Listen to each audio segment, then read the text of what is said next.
at this point in time, see what the title of what we're talking about today is, which is getting started with enterprise attack surface management. We're going to talk through that a little bit today. There's been a lot of activity that has been going on around basically, protecting your external attack surface. And, when we talk about attack surface, that's much more than just assets, right? A lot of times when we think about attack surface or whether you see it out in public, they talk about basically assets, so servers, right? But our attack surface is much more than that. Our attack surface is literally anything that could cause a breach, in our organization or in our networks. And so it's a pretty wide footprint to look at. It includes things again, of course, like assets, but there's other things like lookalike domains. There's other things like leak credentials. There's lots of different things that comprise an attack surface. So, uh, happy to be here with you today and talk through it. As far as the agenda goes, what we'll do is we'll talk why ASM now, right? What's the business case in 2025? What's the reason this year and next year why ASM is important and how it can help. We'll talk about where the breaches actually start today. So there's some good information that was released recently that talks through where these breaches are starting. Primarily, we'll talk through some data from the Verizon data breach impact report, as well as the IBM cost of a data breach report, which has some really good stats that kind of shows where all this is starting. We're going to talk through SaaS sprawl. So, back in the day, it was very much on-prem networks. It was intranets. It was that kind of thing. Nowadays, I think as we're all aware, everything's an app or a vendor that we're using or some sort of SaaS offering that we're using instead of having something just sitting on-prem. We'll talk through what professional ASM looks like, not only the operating model, but the delivery model, what you should expect from someone that's providing ASM to you, and then who is this for and expected outcomes. So in 2025, the global average cost for a breach was $4.4 million. So that includes lots of different things. That includes things like incident response. That includes things like additional costs related to public relations. That includes costs related to cleanup. So maybe you had to go and reimage the servers or reimage a whole bunch of hosts. But on average, the global average was $4.4 million in 2025.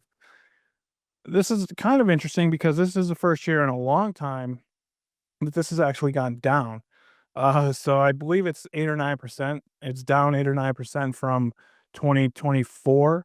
And primarily that's because I guess it's a good thing, but we've gotten better at actually recovering from breaches in some sense. I guess there's just been so many of them that we've gotten very good at them, unfortunately, or I don't know. But at the end of the day, $4.4 million in 2025 is the average cost.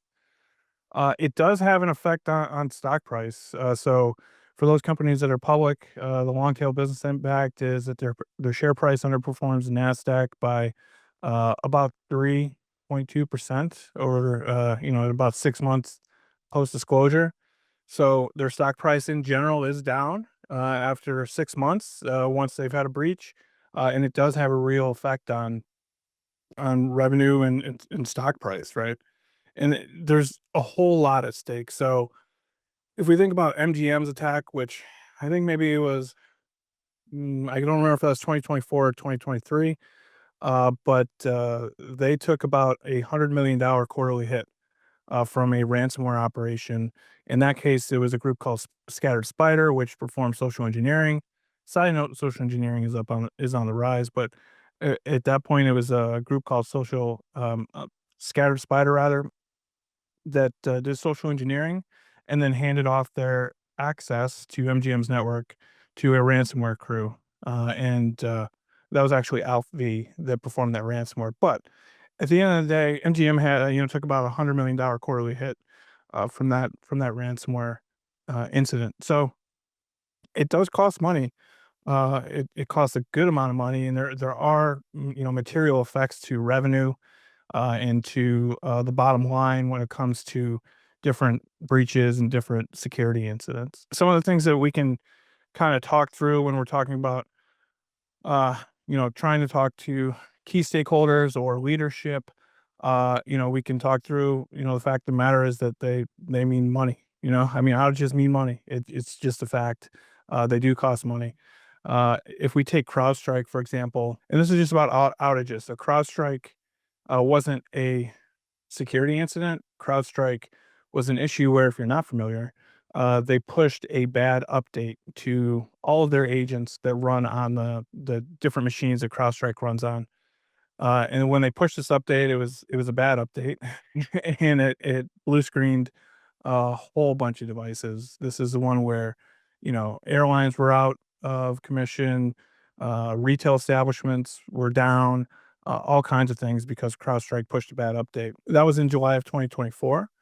And so, you know, these are these are real problems, right? And so, if we look at some of the data from cyber insurers, they estimated about $5.4 billion in direct losses to, the Fortune 500 companies. So again, direct losses would be incident response costs, bringing in an incident response agency, recovery costs, re-imaging servers, or just maybe just buying new ones. But at the end of the day, whether the outage was caused by in the CrowdStrike example, whether the outage was caused by a faulty update or a security incident, the fact of the matter is that if you're down, it costs money, and there's real data and real numbers that we can assign to that. Their market cap because of this outage swung by billions of dollars. So outages, not only do they hit the cash flow and the revenue number, but they do hurt. They are reputational events, and they do cause quite a bit of issues with these companies. Again, whether the outage was caused by a security incident or a security incident or a faulty update in the case of CrowdStrike, the fact of the matter is, if you have an outage, you're losing money. I think that's pretty apparent, but saying it and then actually having data to back it up is a different story. So, oftentimes when different people are talking to security leaders about ASM or any other security improvement, they need hard numbers, and so the boardroom and the key stakeholders and the decision makers, you need to have that data ready to go. And so, as opposed to just saying outages cost money, you can pull some of this out of there. So that's a little bit of the economics of it. As far as security incidents go, where do they actually start? So I mentioned the Verizon data breach impact report, and their report from this year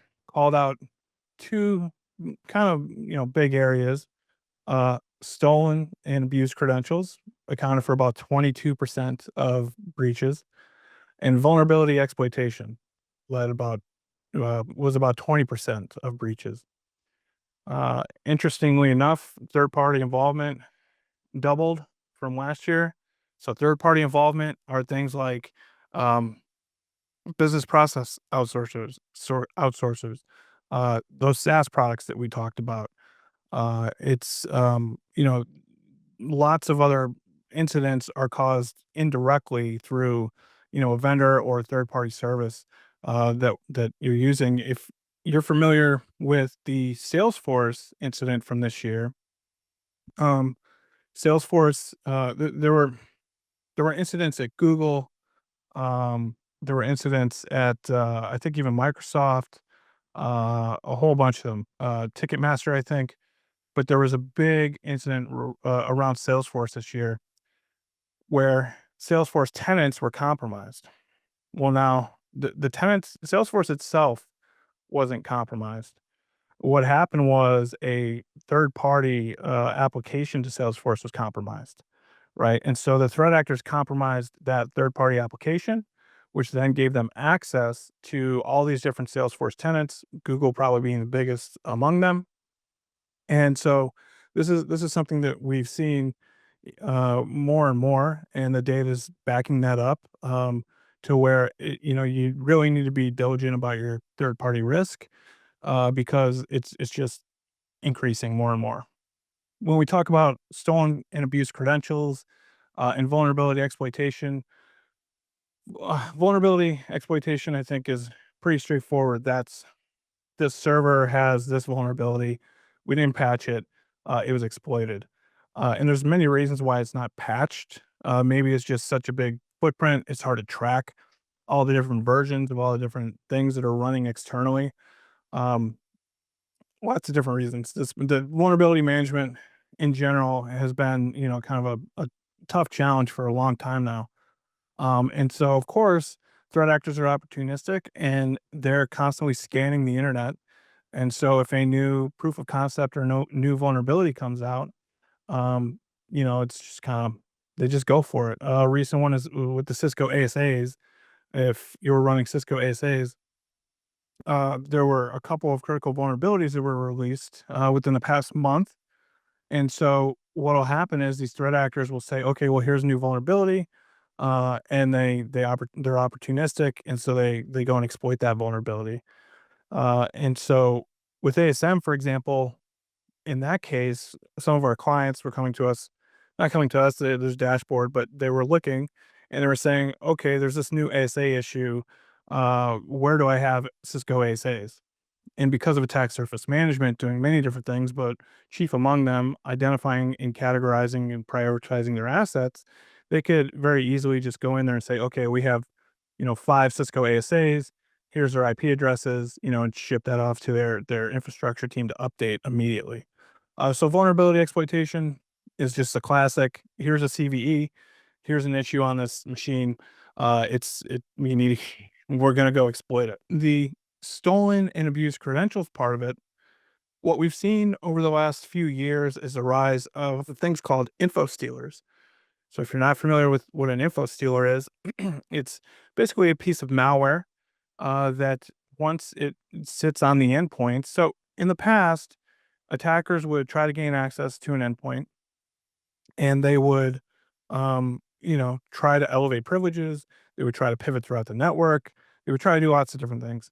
What happened is that things like CrowdStrike and SentinelOne, but EDR has gotten so good that that's become a real challenge for threat actors.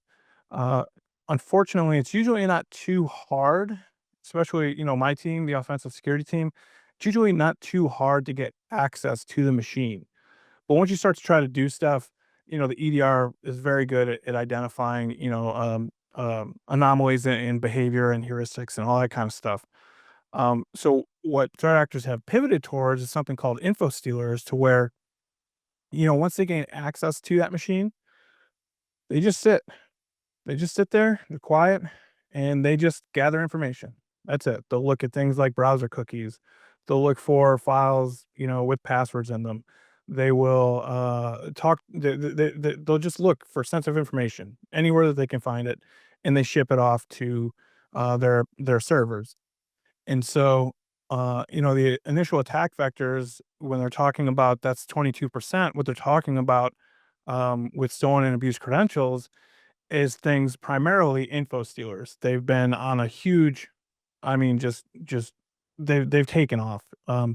And so we have seen that reflect in the data to where it's just happening more and more. A recent example of that probably last year was with Snowflake. So Ticketmaster, Santander Bank, I mean, 160 big companies had their data exfiltrated. And this all happened because an info stealer happened to be sitting on a contractor's machine, right? And so this is a contractor that did work for a whole bunch of different companies. They worked for an MSP, but they did work for a whole bunch of different companies. The info stealer gained access to that contractor's machine and then just started grabbing usernames and passwords, sending them off, not doing anything else. So they flew under the radar. But this is something that we've seen more and more of. And so when you put these three together, most breaches come from leaked credentials or stolen credentials, classic vulnerability exploitation, or third parties. In the case of Salesforce, that application was compromised, not Salesforce itself. And so what ends up happening is that these large attack surfaces, and then you put these third party systems and applications and everything else uh, together, it starts to create, a really large external footprint that faces the internet. And most organizations don't even realize how big that actually is, right? And so ASM's job really is to see what the attackers see and reduce those exposures before the attackers can. At the end of the day, that's what its job is. And we mentioned things exposures, right? Is to see those third party applications, is to see how those third party applications are connected to the organization, is to monitor things like stealer logs. So those info stealers go out into logs that are sold on the dark web, right? And so you can monitor those and see if there's company data that ends up in those stealer logs or company data that ends up in breach data. But the whole point of ASM is to take all of this and give a cohesive picture of, exactly what an attacker would see. And one of the primary benefits of this is that it's not an internal system, right?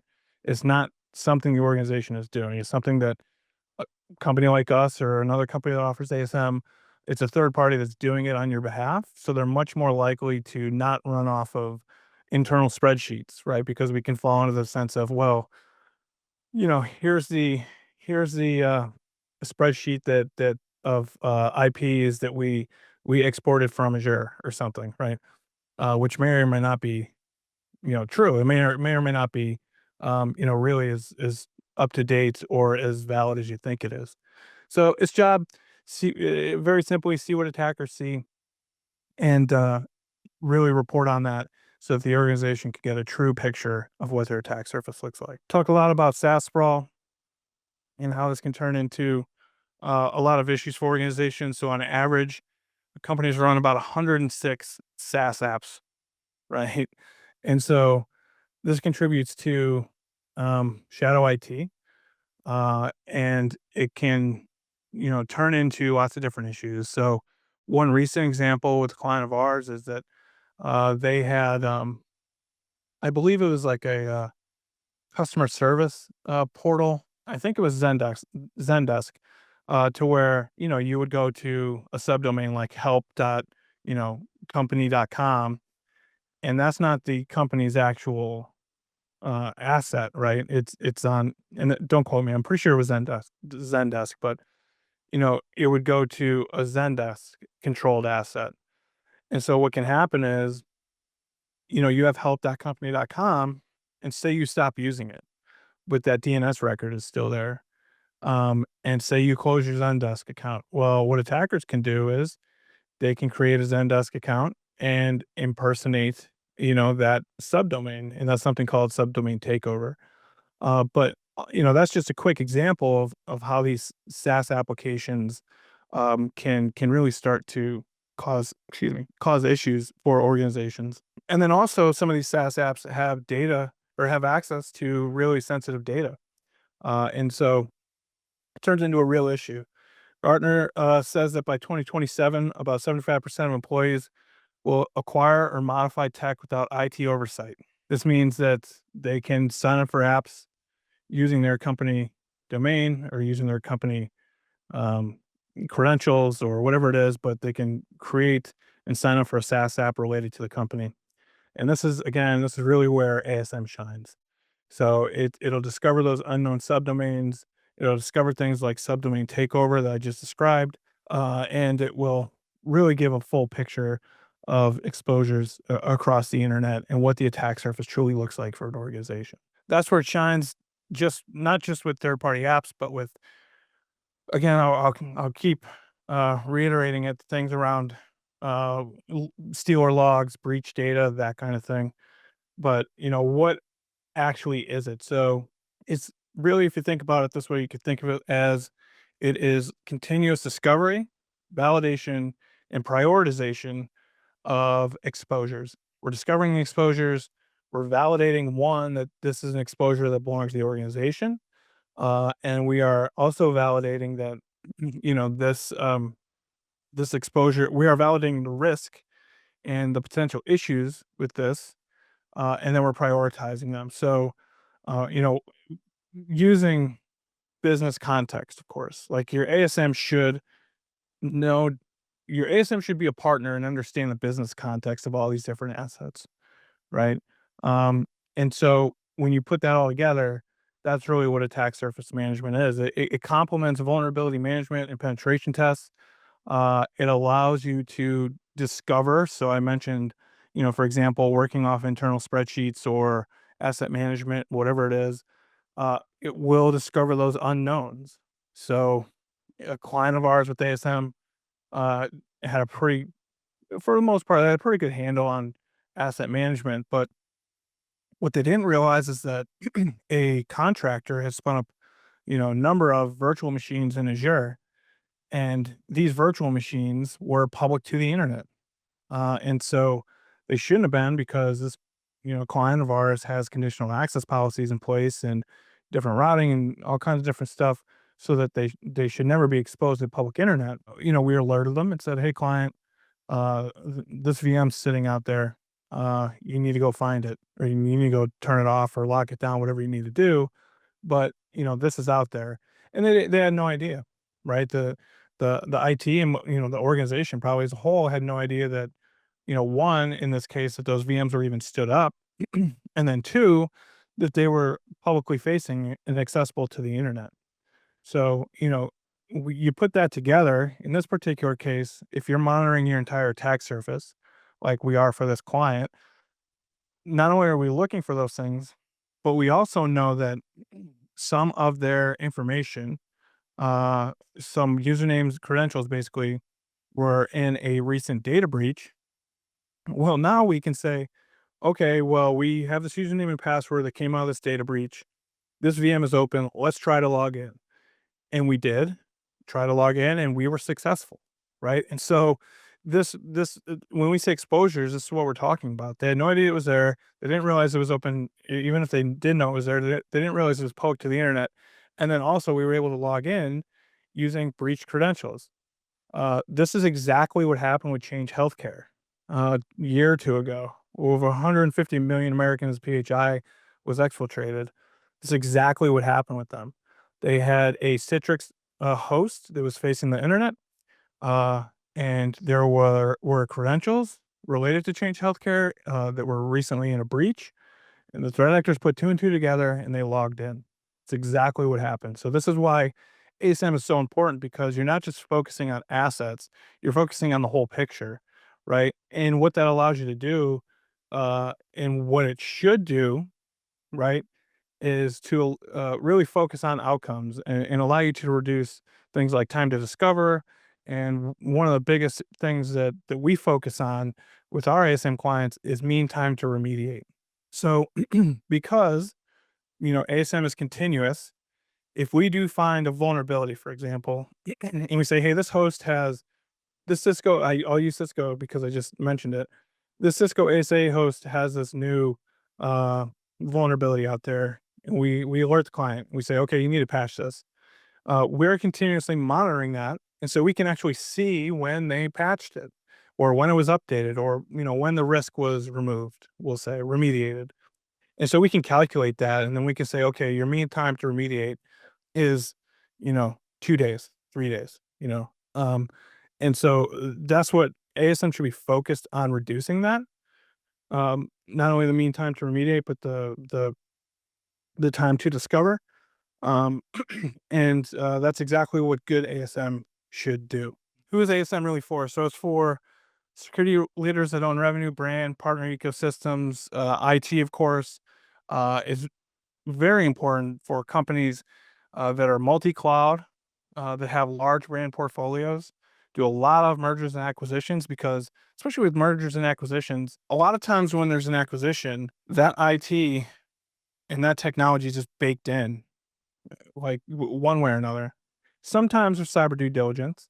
And even when there is very good cyber due diligence, there's lots of things that could go wrong during that acquisition. So if you think about it, a lot of companies have growth by acquisition. All they're doing is just buying up companies, companies, companies. Well, this means that all those technologies start to have to be put together, and work together.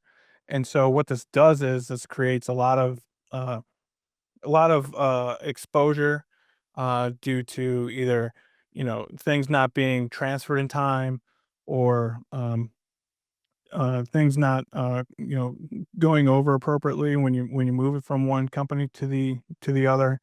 Um, the other thing is that sometimes, so we have clients now who are going through an M&A, they're acquiring another company.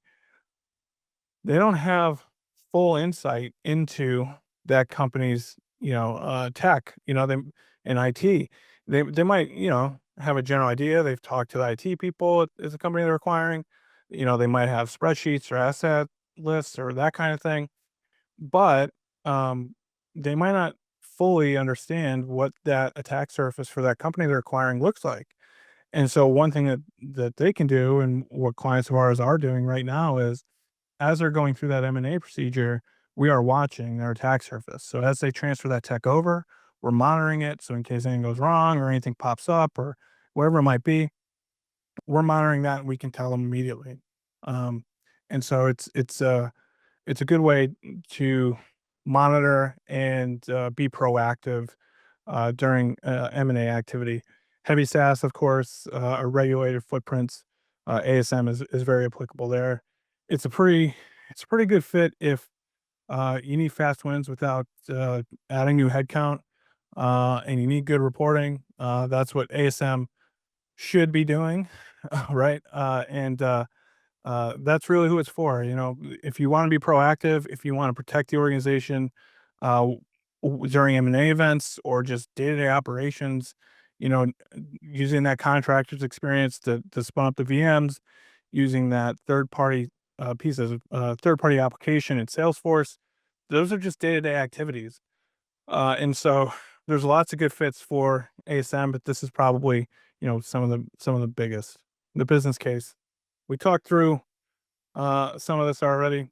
I think probably most of this, but the direct costs, incident response, legal, public communications, the remediation efforts to build all this back up again.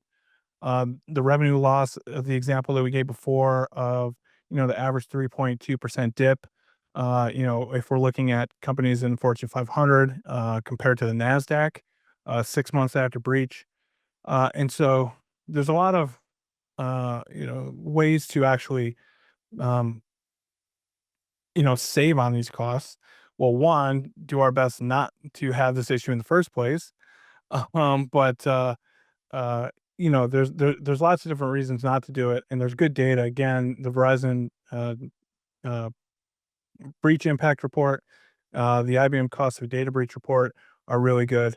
And so if we're tracking those things like, time to discovery, um, mean time to remediation, these are metrics that a good ASM provider should be providing, that you can then use to, justify the ad spend, or not the ad spend, the actual spend on ASM. So if we wanted a simple ROI model, so this is a little bit in the weeds, but we will get, I think we'll share these with you. We can use, there's something, if you're not familiar, there's something called an annual loss expectancy. And if we use something, the expected value version of the ALE, we can start to, do kind of a simple ROI calculation, as far as risk quantification and that kind of thing. This is one that I would suggest that you try out if you're interested in justifying ASM at your organization.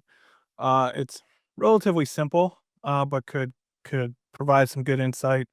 That first input is the probability of a material security incident. So one thing that you can do if you're going to use this to do a simple ROI, one thing you can do is just start with your last 3 to 5 years of incidents, right?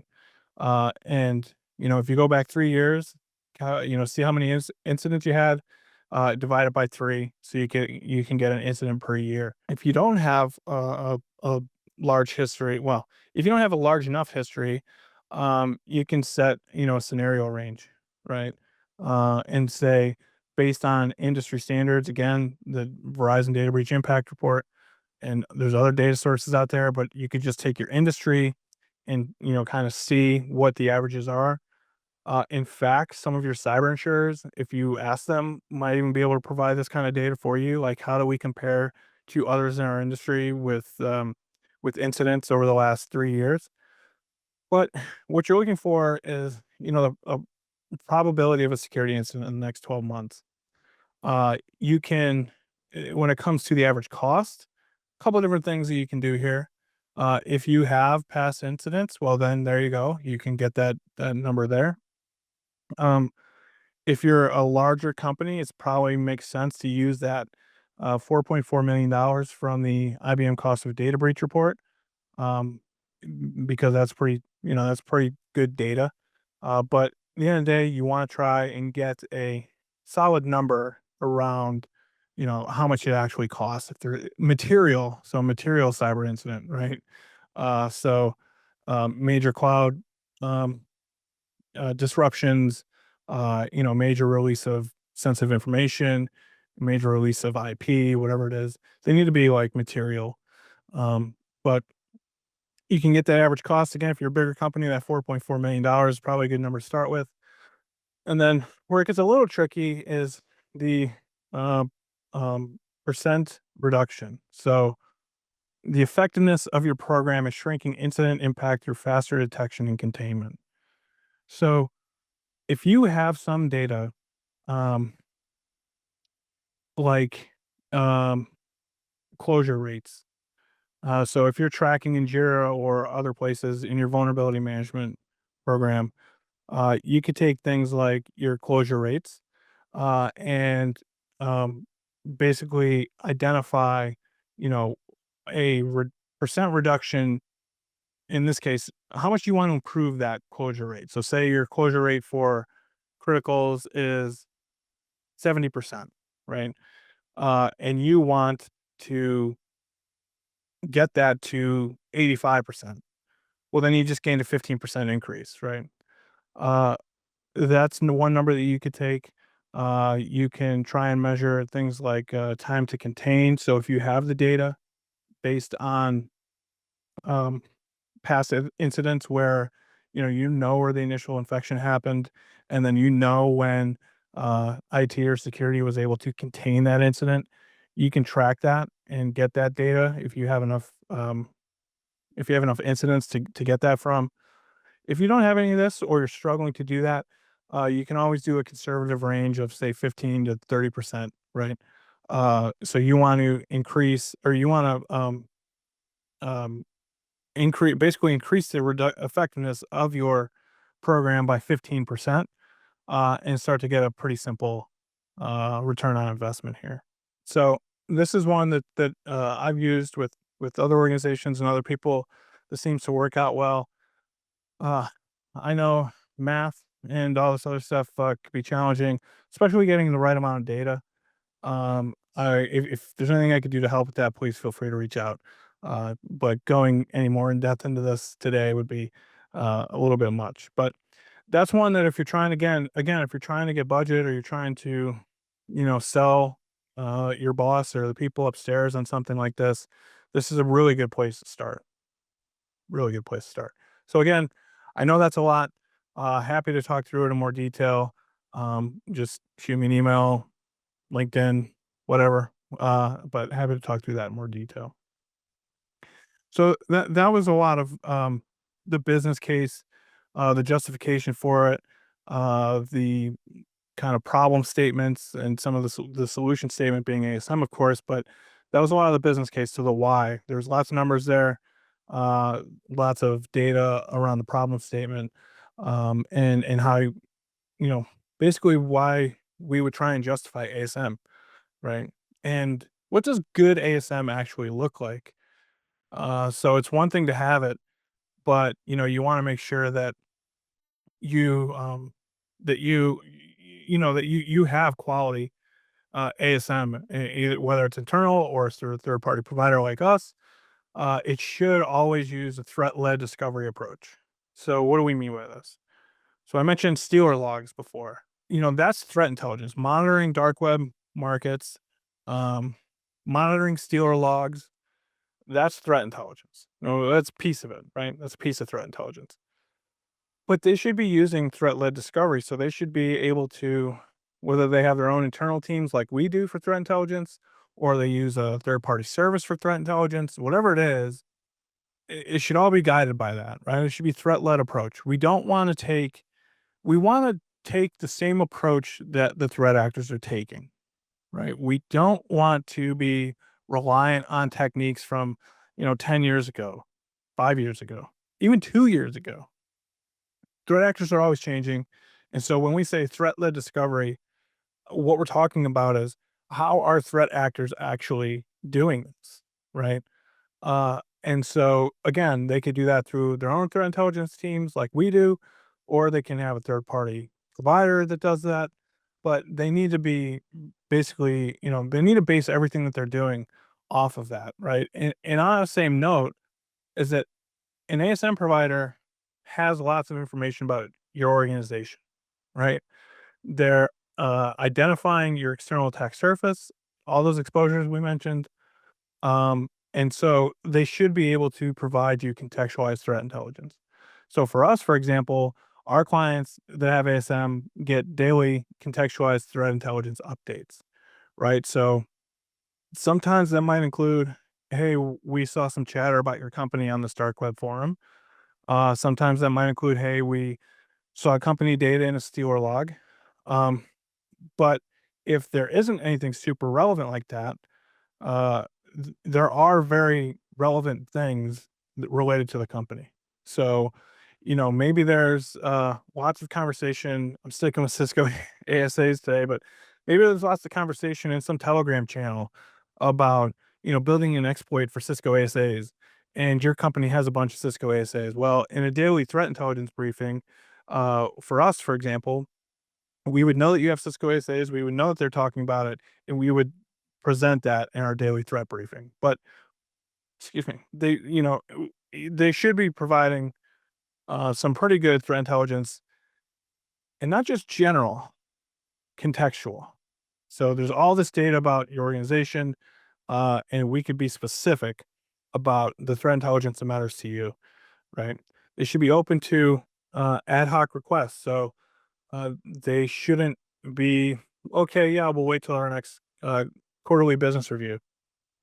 They should be open to ad hoc requests. They should be open to frequent updates if there's something going on. One of the things that I didn't mention was, as part of our ASM, at least, we monitor in the US because it's the US, we monitor data brokers. So we will pull all the information on a particular company and its employees that are in a data broker's database. There's lots of valuable information that can be pulled from there. And so we monitor that. And when I talk about ad hoc requests, what I'm talking about is in one particular case, a client of ours wanted to put together a board presentation, and they said, "Hey, can you do a fresh poll of information from the data broker so we can explain to the board, how much of their data is actually out there, right?" And we said, "Sure, of course," right? So ad hoc requests should always be, they should be your partner. Basically, is what I'm getting at. And they should have their own mix of proprietary technology and humans. Really, there's lots of ASM offerings out there, which are just automated scanners for all intents and purposes that spit out results to a dashboard somewhere. You don't get to really talk to anyone. You're not really sure if these are true positives, but they're basically just automated scanners. They should have their own methods. Again, going back to using threat-led discovery, they should have their own methods and technology and tool sets to identify all these exposures, and it should be mixed in with the skilled human element. Because if you just use one of those that's essentially an automated scanner, you're just going to get a lot of noise. It's going to be a big headache, and then you're just not going to get the value out of it, right? So these are four, I think, pretty important qualities of a professional ASM offering. How they should operate, pretty straightforward, I think, right? They should discover, they should validate, right? Validate. So I mentioned the human element before. Uh, they should be validating these things. So anything that you get back from an ASM provider should be a true positive because there's a human element there. They confirmed it, they validated it, they enriched it, so maybe there's more additional data that's again out in a Telegram channel somewhere or something like that. They've also added business context, so they might know that, this is a part of your prod network that's some business critical asset. And so, they're reporting on this particular exposure or issue or asset should be contextualized to you, right? That means the most, I think, when you prioritize them. So you should, when you're prioritizing these exposures, they should have um, they should have business context attached to them. Uh, I mentioned remediation validation before. So because ASM is continuous, an ASM professional ASM operating model should include automated remediation, validation, and verification. So when you go and you patch that vulnerable Cisco ASA, the ASM platform should see that, they should know that, and they should mark that issue as closed for you, right? So becomes important when you start to track different metrics, again, like mean time to remediate, and mean time to discovery and those kinds of things. And then of course reporting. So they should be open. They should be open to ad hoc requests. They should be able to generate essentially whatever report that you're looking for that is going to be most helpful to you. And it should have robust reporting capabilities. You don't want it to just be another tool, right? So just to give you an example of how our delivery model works for ASM. Whenever we have a new client that starts with us, there's the client setup that goes on, which of course includes things like adding them to our ASM platform, which it's an application, it's a platform that our clients can log into. We configure that threat intelligence analyzer, what we call TIA. This is the one where it's providing contextualized threat intelligence based on your organization. We then move into initial recon and do target baselines. So our threat intelligence team will perform initial research and OSINT. So this will be things like identifying acquisitions, identifying subsidiary companies, everything that belongs to that organization, and creating a profile based off of that. So here's the organizational names. Here's where it's located. Here are their domain names, all that kind of good stuff. And what ends up happening is that during the engagement setup, that's the starting point for ASM. So, the initial information gathered from that OSINT and that threat intelligence report is added to the ASM platform, and that's where the manual work begins. So the humans, the actual consultants, that human interaction, start to actually look at this data, start to test some of that data or some of those assets, verify the findings, all that kind of good stuff. And that's where this starts. Again, this is ongoing and continuous. This, for us at least, includes monthly strategy sessions, monthly reports. We have Slack or team channels set up with their clients so they can just, message us whenever they want. So we talked through a lot of this. What ASM monitors. So this is some examples of that. So subdomains, things like DNS drifts. So those are things like what I mentioned before with subdomain takeovers. Uh, they basically, there's a DNS record for a subdomain, but the service that was there is no longer there. Open storage buckets, so S3 buckets, Azure Blob Storage. It should be monitoring all those and make sure that they're not just open to the internet, or if they are just unauthenticated, it's just like typically it's just website data or like images or that kind of thing. They should, of course, be looking at leaked credentials and brand impersonation, and third party pathways, which we talked quite a bit about. The big thing with third party pathways is that it has doubled between 2024 and 2025. ASM should identify these services, going back to uh, subdomain takeovers. And the thing about this is that this could be used during vendor due diligence. This could help to inform business decisions about which vendors you work with, which ones you don't. And you know, third party pathways are just a really um, really easy and increasingly common way for threat actors to get in. So, what should you expect out of ASM? What are some positive business incomes? Well, first, fewer unknowns, right? You should be able to, there shouldn't be any surprises anymore. And going back to that VM, Azure VM example that I gave earlier, you should know what's going on, right? This should reduce the likelihood of a material incident because right? And these things are being monitored. ASM is giving you the same exact view that attackers have, right? And so this reduces the likelihood of a material security incident and thus avoiding the cost of a material security incident. It'll also help with audits and cyber insurance discussions because you're showing that, well, one, you're being proactive. Two, you have external coverage and you're reducing the likelihood of a cybersecurity incident. It's never going to be zero. Well, it's not even, I don't think anyone expects that, but you can show that you're being proactive and actually looking and getting an idea of what attackers are seeing.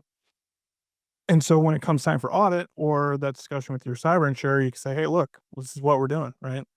Um, and it should give you a little bit better risk posture with your vendors. So again, if you find some sort of issue with something a vendor is doing for your business, well, now you can say, "Okay, vendor, you need to go fix this right now," right? And so it helps with third party risk management programs and kind of keeping everything together and helping with that. If you're interested in pursuing ASM for your organization, there's a couple of things that you should ask. First and foremost, how do you validate findings? How do you confirm that where fixes happened? This is the biggest thing because ASM should not just be another tool. It should provide only true positives. It shouldn't create more work for your team. It shouldn't create more noise for your team. You want to make sure that they're validating anything that they send to you, and you want to make sure that they're basically auto checking for that remediation validation to things that you fix because you want that data. You want to say, look, we found this vulnerability or we found this issue. We fixed it within X amount of time, and what you can do is over time show that that's shrinking, which again helps you with your business case and just, good proactive security. You want to ask about that human element. So going back to the first bullet point, how are you validating findings? Are they qualified people? Right? Can you track ownership of assets and issues? So if you're a bigger company, there might be lots of different SPUs that own different assets. If you're doing vulnerability management, there might be different people that own different vulnerabilities. So can the ASM platform do all of this? And how do I track who owns what? How do I track who is in charge of remediating a particular issue? How do I basically track everything? Do you have a valid way to track everything? Do you provide executive level reporting? So you want to try and stay away from just executive business reviews. There might be some internal initiative that you're going after or that your department is going after. Is there a way for you to get the data that you need to show one, ASM is being proactive and it's helping us. And two, we are improving, mean time to remediation, those kinds of things. And you want to be able to do that on a, more than just quarterly basis, right? And going back to that threat intelligence piece, what threat intelligence and unknown asset sources do you use? So this will allow you to identify whether or not they're actually using threat intelligence in any way. This will give you a good understanding of how advanced and up to date they are. And if you ask these, 6 questions, and you can get good answers from these 6 questions, I think it's a pretty good, um, go forward path, right? So these are uh, these are some pretty good questions when it comes to ASM. So why us? We do all those things. We do have proprietary exposure discovery. We have threat intelligence teams that do all this, and we go from there. Uh, we um, we talk to you a lot. We have monthly strategy sessions, that kind of thing. And if you're interested, we are running a limited time POC offer, basically risk free ASM for 90 days. If it's not working out or you don't think there's value in that, we have no problem, cutting it short. So we believe that if you get in there and you work with us, you'll see the value that it brings, and it'll be helpful for you. The first one I got, and I think it relates back to some of the stats you were talking about on the first slide. The question was, do you have a breakdown of these costs somewhere? I was reading the IBM costs of breach report, but I can't find them anywhere. So the global average cost of a breach is from the IBM 2025 data breach report. The long tail business impacts from a Financial Times article. If you have a Financial Times um, subscription, be happy to link you to that one. And then MGM's $100 million quarterly hit is from the Channel Resource Network. That one's public, and you can go check that out. If you just Google Channel Resource Network, enterprise value at stake, it'll pop up. I've got another one here. Can you share more about third party risk management given the stat shows doubled from last year? Do you connect with the third party itself, or how does it work? What if there is an issue with the third party that we discover? Like, how do you handle that? I think is pretty much the question. Yep. Yeah, I mean, it depends. So one of our clients, for example, they're a worldwide company, and they had a asset in China, to where they in China's very different from the United States, as I think we all know. But they had an asset in China that was sitting on shared hosting, and if you don't know what that means, it basically means that their data and their applications were sitting on a server that contained lots of other companies' services and programs and apps and all that kind of stuff. The issue with that is that, those companies could have just, in this case, there were other companies on that host that had Telnet open. And so you can Telnet into that host. Well, now that puts our client at risk because, well, what if that host is compromised and a threat actor can go from, client A to our client? And so they had to do a lot of work going back and forth. Depending on the size of the company, you might have vendor relations. So if you're in IT or security, it's just a matter of you kicking it over to them. Sometimes it's a matter of you kicking it over to legal and letting legal take care of it. But it really depends. It's hard to say specifically because typically in these situations, you would redirect it to some other part of the business to handle it. If you're a smaller company, there's a couple of different things you can do. You can, in that example, you would basically, if you're a smaller company, the only option is to just, excuse me, not use whatever service. Unfortunately, you can contact that service and say, "Hey, you need to button this up, or you're going to lose our business." Depending on how much you're spending, that may or may not matter. But for the bigger companies, it's typically just kicking it off to legal or vendor management, or actually your GRC program. Your GRC program is a pretty good place to go and say, "Hey, look at this," and usually they'll have a pretty good idea of what to do. And we've got one more here. Does ASM have any physical security or social engineering components? If so, what does that look like? So not typically. Once you start to add things like social engineering or physical security, at least for us, that moves into something called continuous testing program. To where our continuous testing programs are ASM as a base, and then you can put things that we call missions on top of um, of your ASM, and those are continuous testing programs. So a mission could be a physical security assessment. A mission could be a social engineering exercise. Could be a web app pen test, network pen test, whatever you really want. But typically, no, not with attack surface management. With ASM, we're focused on those exposures and what it looks like from an external perspective to an attacker. I just want to say thanks again for everybody, to everybody for joining. Hope this was helpful. Please, again, feel free to reach out to me if I can do anything to help. I'm pretty easy to find on LinkedIn or all that other, and pretty much anywhere else. But appreciate your time today. I hope this was helpful, and hope you have a good weekend. Talk to you soon.